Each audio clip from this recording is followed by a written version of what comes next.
Halo, kamu lagi dengerin Clinomic Radio bareng gue Dinia, founder dan CEO-nya Clinomic. Clinomic adalah sebuah singkatan dari Clean Economy, startup yang mengkurasikan produk ramah lingkungan serta content destinations untuk mendukung gaya hidup minim karbon kamu dan pengembangan clean economy di Indonesia.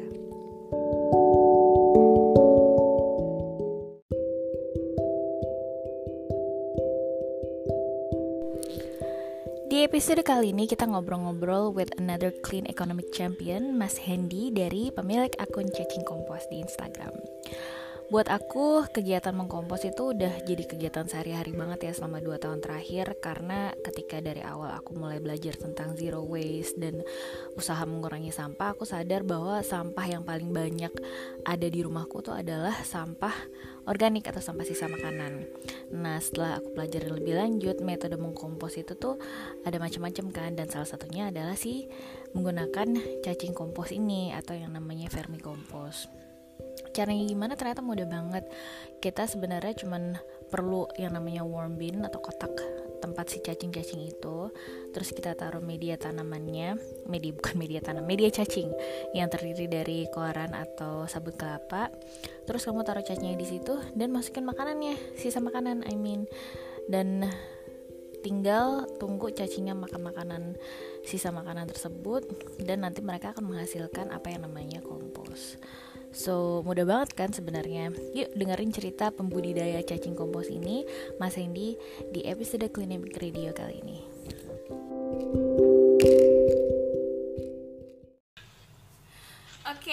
Makasih ya Henry, selamat datang di Clinomic Radio.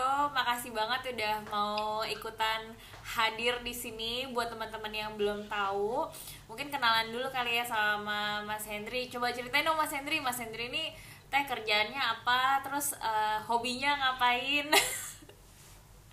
Boleh diceritain Mas?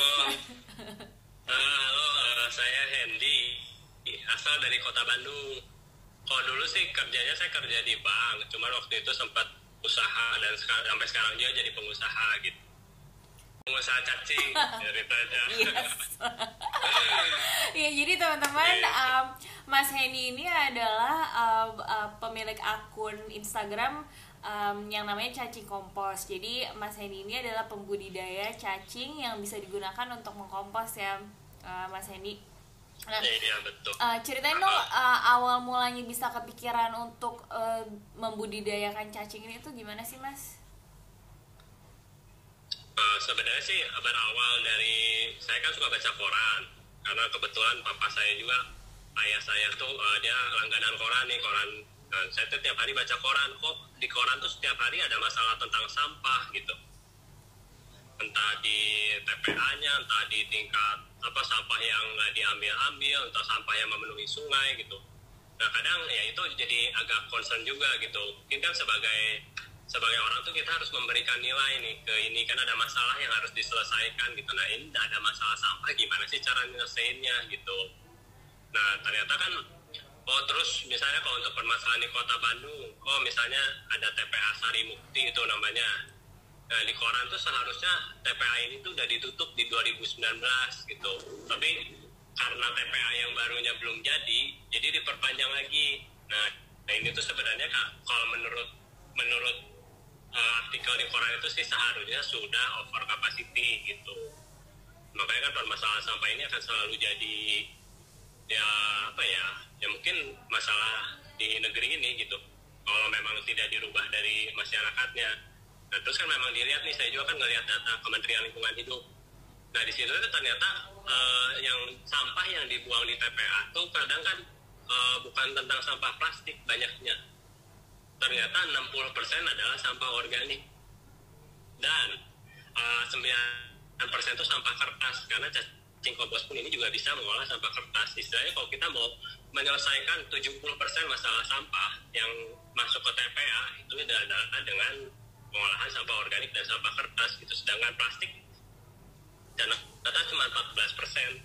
Dan bayangin aja sebenarnya kan kalau plastik udah banyak banget orang mau misalnya dari pemulungnya, misalnya dari skala rumah tangga sampai di TPA pun semua pemulung plastik tuh udah ada gitu, dan recycle-nya tuh udah bagus gitu. Sedangkan untuk sampah organik kan belum ada. Nah dari situ itu makanya keidean ini sampah organik gimana sih cara ngolahnya gitu.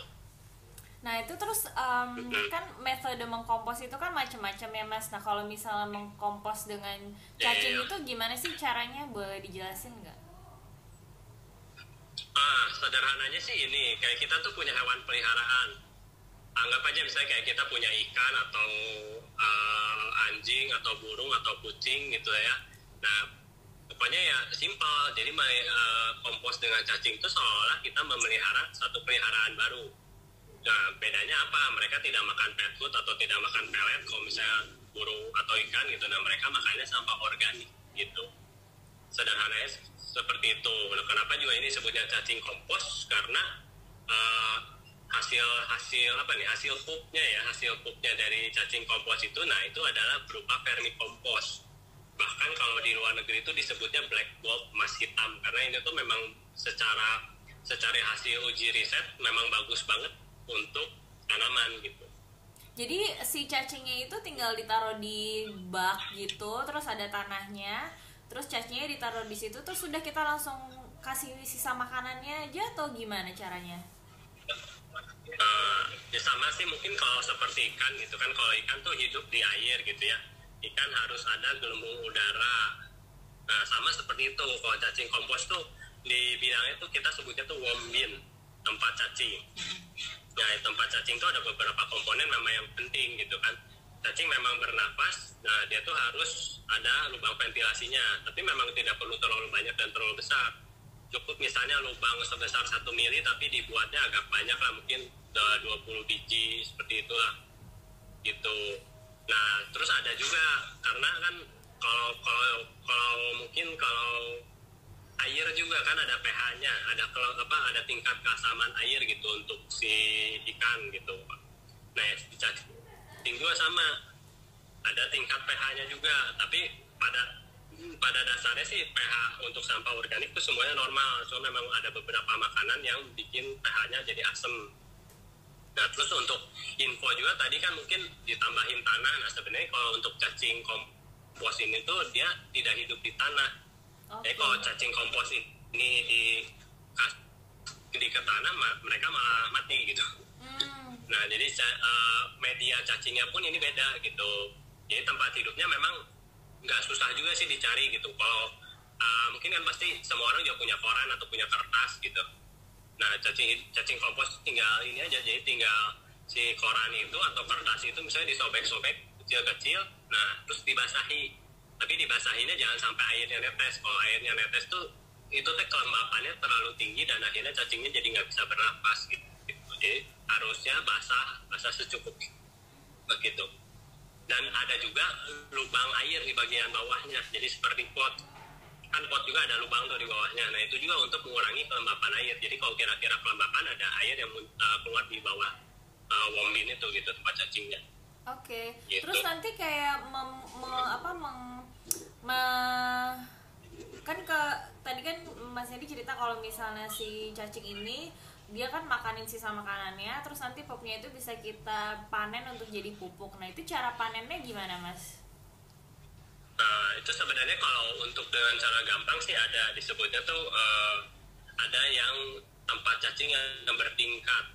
Jadi kalau mungkin lebih jelasnya bisa lihat di Instagram ya, atau mungkin ada yang disebutnya tuh kalau bahasa Inggrisnya tuh CFT, Continuous Flow Through. Itu juga saya udah beberapa jenis dari worm bin itu saya udah kasih lihat sih di Instagram gitu.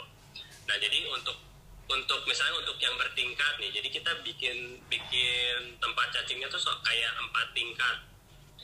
Jadi kita tuh nanti misalnya biasalah kan kasih media, kasih cacing, nanti kasih sampah organik, nanti sampah organiknya diubah jadi pupuk. Nah nanti kita mulai naikin nih, ada tingkat kedua setelah tingkat pertama penuh. Ketika tingkat kedua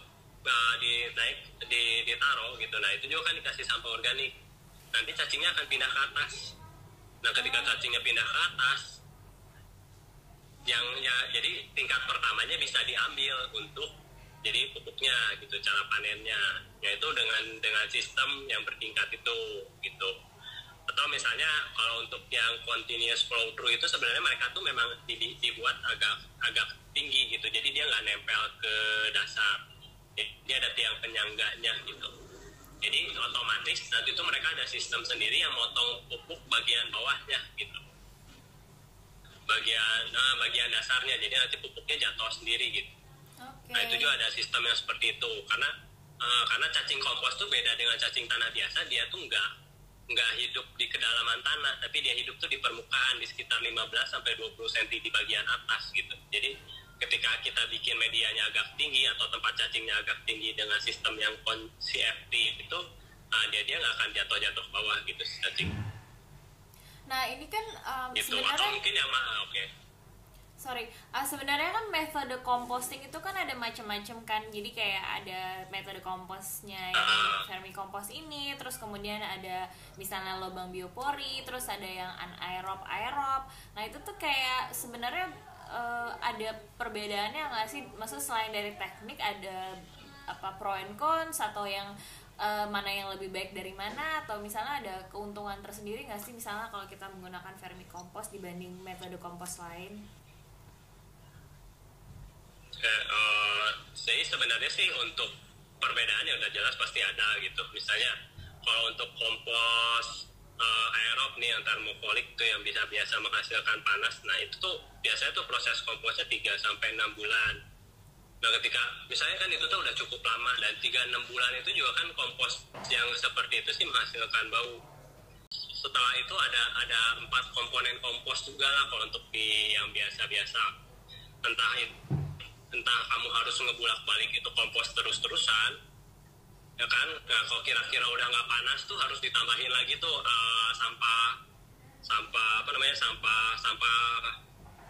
sampah coklatnya. Nah itu kan repot gitu sebenarnya. Belum harus disemprot air juga kalau kira-kira kurang air, karena bakteri yang kompos itu mereka hidupnya di tempat lembab gitu, sedangkan kompos itu panas gitu pada biasanya. Kalau dengan lubang biopori ya sama sih, karena itu mengandalkan mikroorganisme yang di dalam tanah gitu. Tapi ya pada intinya kalau ingin mudah, makanya kan kadang-kadang kalau saya sih ngebilang cacing kompos ini adalah cara mengkompos paling mudah gitu, karena ini seperti buang sampah pada umumnya, cuman kita buangnya ke tempat cacing gitu. Terus Mas Hendy, kalau misalnya nih di beberapa metode kompos lain kan ada beberapa barang nih yang sebaiknya nggak dimasukin ke tempat komposter. Nah kalau misalnya untuk si cacing kompos ini yang bisa kita masukin ke si composting bin ini apa aja sih? Jadi simpelnya gini, jadi ya semua sampah organik, sampah sayur, sampah buah itu boleh, kecuali buah sitrus. Buah sitrus itu adalah jeruk nipis, lemon, pokoknya sebangsa itulah. Karena apa? Karena itu tuh bisa mengubah pH tanah media si cacing itu menjadi lebih asam gitu. Nah kalau media cacing kompos itu menjadi asam, nah itu kan berarti ya cacingnya nggak bisa hidup di sana gitu. Dan akhirnya mungkin ya cacingnya ya kurang oke lah. Nah terus juga bawang-bawangan, nah bawang juga nggak boleh, karena bawang juga kan sebenarnya ya kalau kita motong bawang aja kan matanya nangis gitu. Nah kulit cacing juga sama seperti itu gitu. Jadi kalau kena bawang juga mereka pedih lah gitu pada istilahnya, perih, atau ya sama juga cabai. Nah sebenarnya sampah organik yang tidak dibolehkan mungkin hanya 3 itu gitu pada umumnya sih. Sisanya sih boleh aja gitu. Sebenarnya untuk jeruk kayak gitu pun juga kalau dalam jumlah yang wajar itu masih bisa, kecuali jumlahnya udah sangat hampir semuanya itu nggak bisa gitu. Jadi pantangannya cuma itu sih, karena kita harus ngejaga cacingnya nih biar hidup terus gitu. Oke, jadi pantangannya itu jeruk, bawang, sama cabai-cabean ya.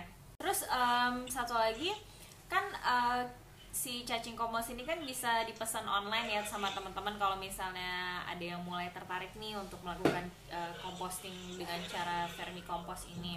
Nah biasanya kan dan kalau misalnya kita pesan si cacing kompos ini itu kan dikirim kan pakai kurir gitu. Itu bisa bertahan berapa lama ya, misalnya kayak, dan Mas Hendy kan domisili di Bandung nih.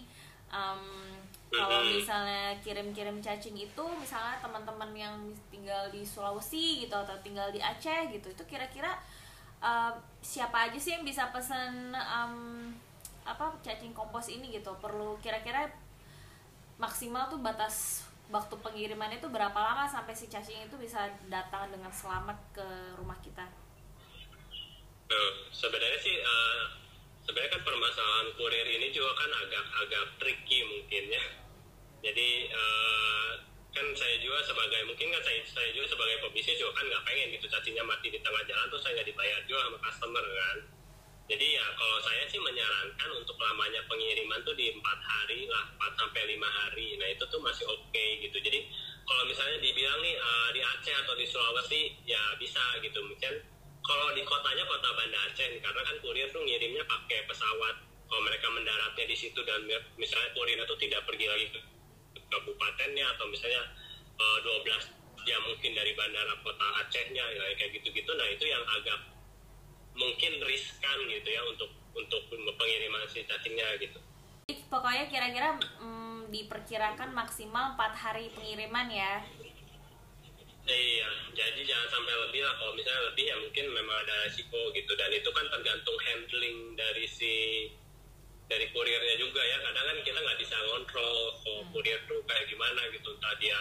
Satu pertanyaan lagi nih Mas Hendy, kira-kira tipsnya buat teman-teman yang mau memulai composting di rumah itu apa? Tipsnya ya jelas kan tadi seperti yang tadi ya mungkin ya. Jadi namanya composting dengan cacing tuh kita harus menyiapkan dulu warm bin-nya, tempat cacingnya.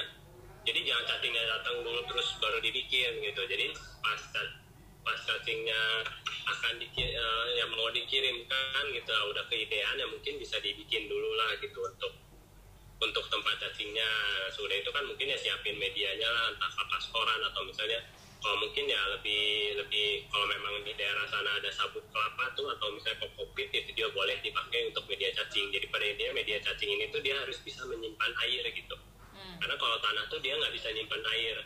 Oke, jadi intinya sih sebenarnya mudah ya Mas Hendy, tinggal nyiapin warm bin-nya, terus pesen cacingnya, terus ketika cacingnya datang ya treat mereka sebagai hewan piaraan yang harus selalu dikasih makan, tapi kasih makannya itu adalah sampah sisa makanan kita plus 3 pantangan itu yang nggak boleh jeruk, bawang, sama cewek-cewekan, ya kan?